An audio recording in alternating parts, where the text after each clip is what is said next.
আজ গোটা রাজ্যের সঙ্গে ধলাই জেলা হাসপাতালেও চিকিৎসক, নার্সিং অফিসার ও স্বাস্থ্যকর্মীরা কর্মবিরতি পালন করে।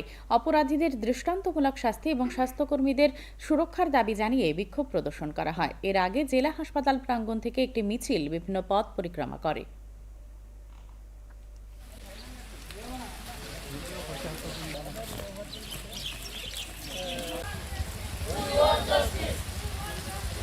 এবং এই যে মেডিকেল সায়েন্স, সেটা হচ্ছে এরকম একটা ব্যাপার যে আমরা সমস্ত জাতি, সমস্ত ইন্টারন্যাশনালি সেটা এরকম একটা ব্যাপার যে এটা ছাড়া আমাদের চলে না। আমরা আমরা এইভাবে কাজ করি, আমরা দিন রাত কাজ করি। আমাদের যে জুনিয়ররা আছে, সিনিয়ররা আছে, দিন রাত ওরা কাজ করছে এবং কাদের জন্য কাজ করছে? সমস্ত জাতির জন্য কাজ করছে।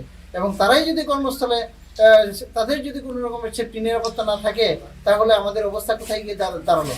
তার জন্য আমরা চাই আমাদের নিরাপত্তা। আমরা চাই যে এই দোষীরা এই জঘন্য হত্যাকাণ্ড সংঘটিত করেছে তাদের দ্রুত বিচারের আওতায় আনা হোক এবং তাদের এমন শাস্তি দেওয়া হোক যাতে ভবিষ্যতে আর কেউ এই ধরনের ঘটনা করার জন্য অনুপ্রাণিত না হয়।